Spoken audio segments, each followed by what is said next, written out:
Ayon po sa isang market strategist, ang $25 daw ang pinaka-logical na price target para sa kanya sa kasalukuyang bull run. Marami po ang nagtatanong, posible ba talaga ito? At ano ang mga basihan ng ganitong matinding projection? Kaya sa video na ito ay hahatiin natin ang impormasyon sa ilang mahalagang tanong para mas malinaw po nating maintindihan kung saan nga ba nanggaling ang ideya na $25 na price target. Kaya ayan, bago po tayo magpatuloy ay pakibasa na lamang po muna ang disclaimer dito po sa ibaba ng ating screen. Ayan, ano nga ba ang nakikita ng mga analyst sa kasalukuyang galaw ni XRP? Ayan, meron po tayong post dito ni Credible na may 162k na followers. At ang sabi niya dito, $25 is the most logical price target for XRP this bull run. At ayan, meron po siyang ibinahagi na chart dito. At ayan, paano nga ba niya nasabi na $25 ang pinaka-logical na price target? Isa po pala itong 1 month chart time frame ng XRP USD na trading pair. Ayan, higher chart time frame po ito. Si XRP po ay matagal nang kasama sa crypto market at napapansin po ng mga traders ang kanyang cyclical growth patterns. Ibig pong sabihin ay paulit-ulit ang kanyang paggalaw sa halos parehong structure. May mga panahon ng matinding consolidation kung saan ay parang tulog muna siya. Pagkatapos ay biglang sumasabog pataas kapag tapos na ang phase na ito. Ang market strategist na si Credible ay isa po sa mga analyst na nakapansin sa consistent na galaw ni XRP. Ayon sa kanya, kahit na may bearish momentum kamakailan, hindi pa rin nawawala ang long-term trajectory ng XRP sa kanyang price channel. Kung tama po ang obserbasyon, possible na sa bull run, possible po na sa bull run na ito ay maabot niya ang $25. Sa market impact, kapag naniniwala ang maraming investors sa ganitong projection, maaari pong mas lumakas ang demand kay XRP dahil may bagong pag-asa na pwedeng mas mataas ang kanyang upside. Ngayon ay ito po yung gusto nating malaman. Ano nga ba ang basihan ng $25 target price na ito? Kung titignan po natin ang chart dito na ipinakita ni Credible, nakafocus po siya sa long-term monthly trajectory ng XRP. Meron pong tatlong malaking historical points na binanggit dito. Una ay noong 2014, yan, nang unang umangat si XRP sa kanyang early trading history. Ikalawa ay noong taong 2017 hanggang January 2018 nang umabot po siya sa kanyang all-time high. Ikatlo ay noong taong 2021 nang umakyat siya sa $1.96 bago nag-retrace. Lahat ng mga puntong ito ay nasa loob ng tinatawag na ascending channel. Dito makikita na kahit may mga panahon ng matinding retracement, si XRP po ay laging bumabalik sa mas mataas na level sa loob ng parehong channel. Kaya kung itutuloy po natin ang linya ng pattern na ito pataas, aabot po siya sa paligid ng presyong $25.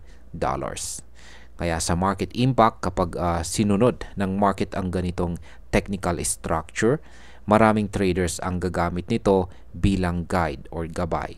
Posibleng magdulot po ito ng mas malaking volume ng pagbili, lalo na kung nakikitang hindi pa lumalabas sa XRP sa kanyang matibay na channel.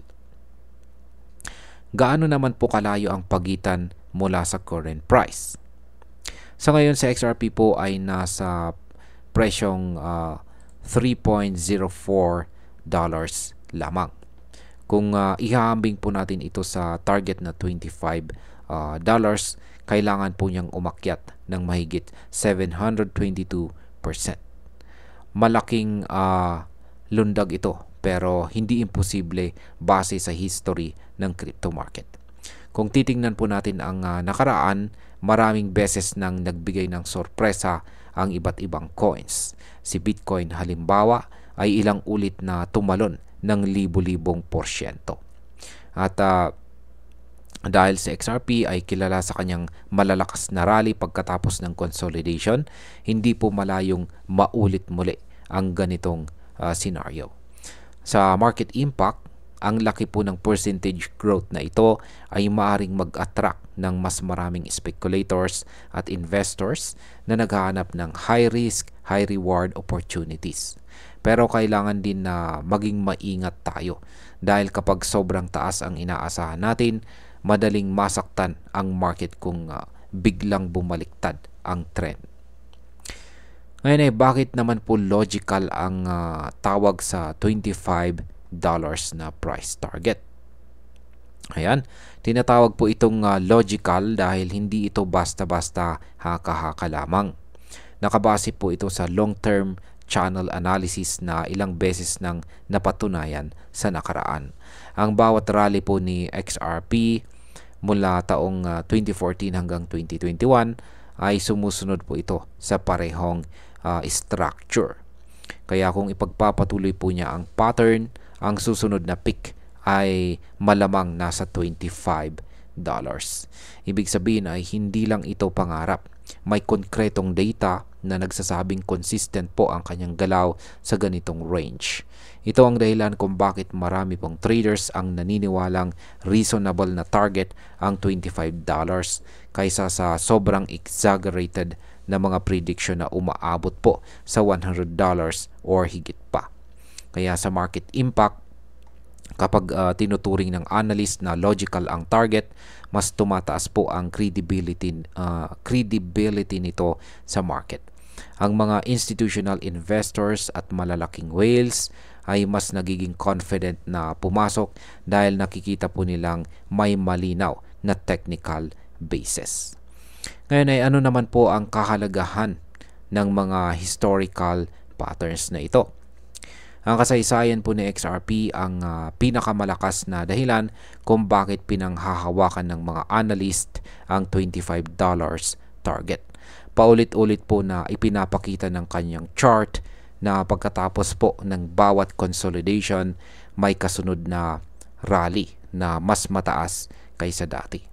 Kung tutuusin, ito po ang dahilan kung bakit maraming traders ang hindi bumibitaw sa kanya kahit na ilang taon siyang nanatiling mababa ang presyo.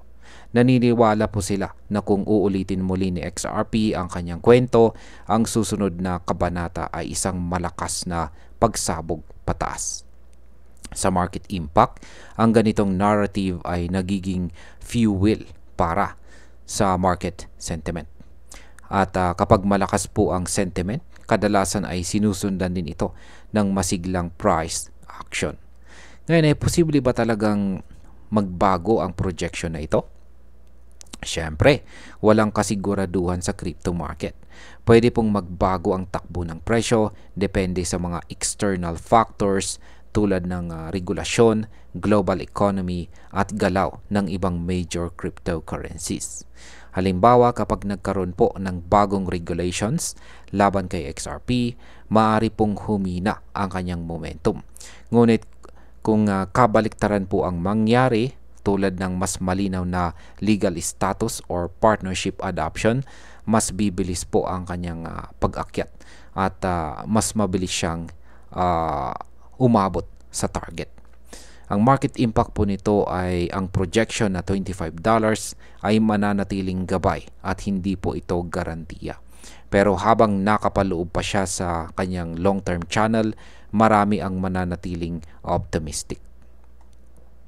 Ngayon bilang panghuli ay sa kabuuan ang ideya po ng $25 bilang logical price target ay hindi isang simpleng wishful thinking.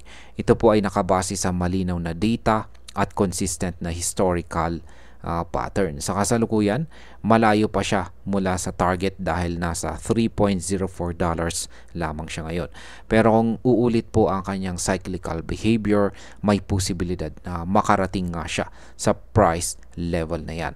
Ang pinakamalagang tandaan po natin ay si XRP ay kilala sa kanyang biglaang pagsabog pagkatapos ng mahabang consolidation.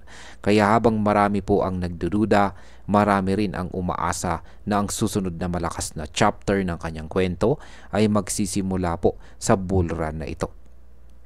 Kung mangyayari po ang $25 na target, malaking pagbabago ang maidudulot nito sa buong crypto market. Maaring muling maging sentro ng atensyon sa XRP at posibleng makakita tayo ng bagong wave ng adoption at saka excitement. At ayan, hanggang dito na lamang po tayo sa video na ito mga ka-crypto. Marami pong salamat sa panonood. Ingat po tayo lagi at God bless po sa ating lahat.